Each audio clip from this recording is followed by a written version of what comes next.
日本史時政失脚。北条時政は定説では牧の方とのおいらくの恋のために暴走して失脚したと言われている。果たして本当に北条時政は牧の方が原因で我が子の北条義時らに鎌倉から追放されたのだろうか。詳しく見ていこう。北条時政は比企氏の乱で比企能員と比企一族を滅亡させて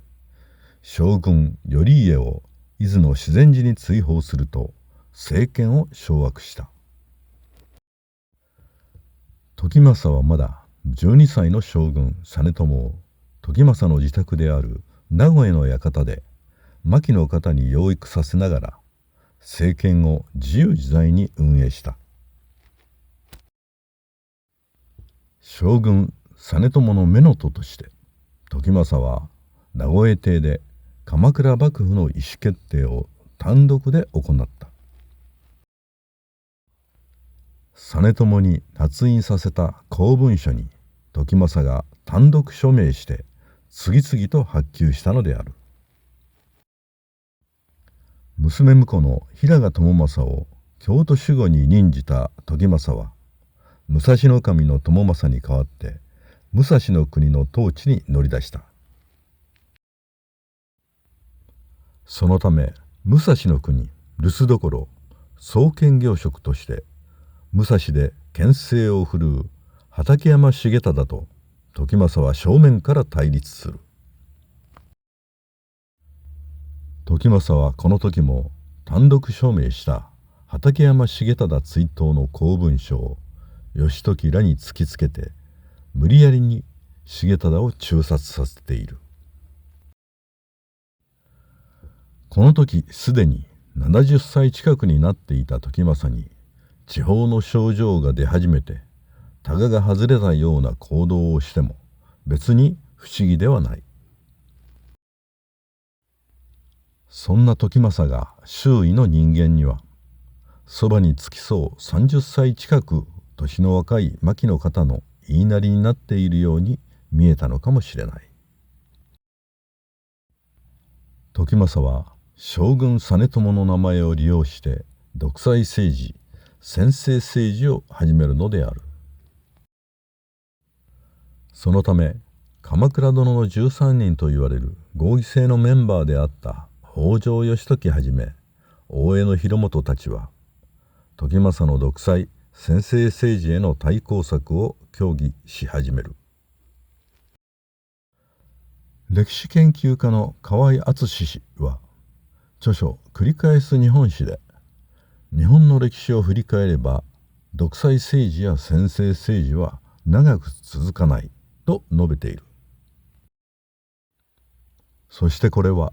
2000年の日本の歴史を貫く法則のようなものだとしている。日本の政治は聖徳太子の時代から和をもって尊しとするというように衆議によって決定されてきた。故に誰かが独裁を行ったとしても長くは続かないのである。平安時代に藤原氏が摂政政治で長く権力を握って独裁政治を行ったと思われがちだが、実際には公家会議が中心に政治を行っている。藤原氏は摂政関白として官人の任免権を握っていたため力があったのであり、独裁政治は行っていない。戦国時代に織田信長や豊臣秀吉が専制政治を行ったが長続きしなかったのもその恒例である。また戦前のドイツやイタリアのヒトラーやムッソリーニと日本の東条英機が比較されて東条が本当に独裁者と言えるのかとよく議論される。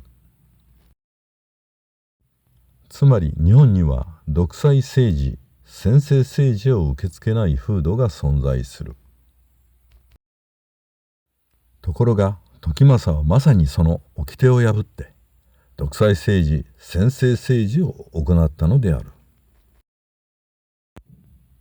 北条時政が牧の方への愛情からさまざまな要求を実行するために義時や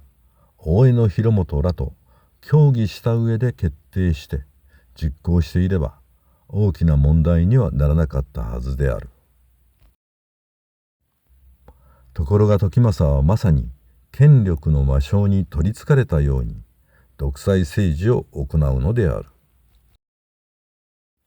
ここに地方豪族から天下人となった北条時政の限界があった。そのため時政の専制政治は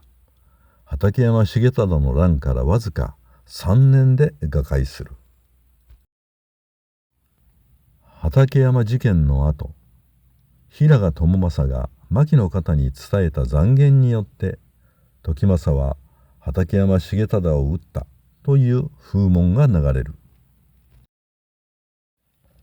さらに北条義時は北条政子に畠山事件の勲功章を行わせ、義時と政子が権力を掌握したことを御家人たちに示すのである。そんな中の1205年元久2年7月19日、牧氏事件が起こるのである。北条時政と牧の方が実朝を排して娘婿の平賀朝雅を将軍にしようと画策しているという噂が鎌倉中に広まった。北条政子は三浦義村、結城朝光らに命じて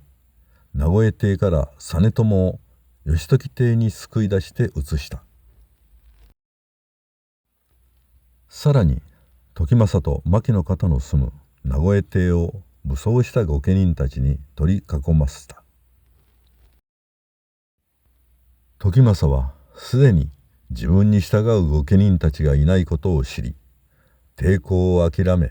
その日のうちに出家して、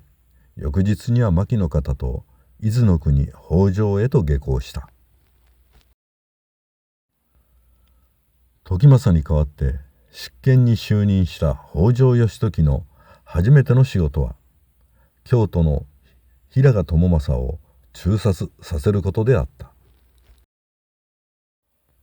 北条時政はもちろん牧の方へのお抱の恋のために行き過ぎた行動をしたことは否めない。しかし時政が失脚した最大の原因は合議制を無視して独裁政治専制政治を行ったためである。北条義時はこの時政を反面教師にして強力なライバルを排除しながらもうまく合議制を実施したため御家人たちから支持された。さらに時代は下って戦国時代を制した徳川家康は鎌倉幕府の歴史書である「吾妻鏡」を座右の書にしていたと言われている。家康は専制的で独裁的な織田信長と豊臣秀吉の後を受けて天下を統一した時、吾妻鏡から合議制の重要性を学んで実行したに違いない。北条時政と北条義時の生き方はその後に続く700年余りの武家社会の武士たちの貴重な教訓、文字通り東国武士の鏡となったのである。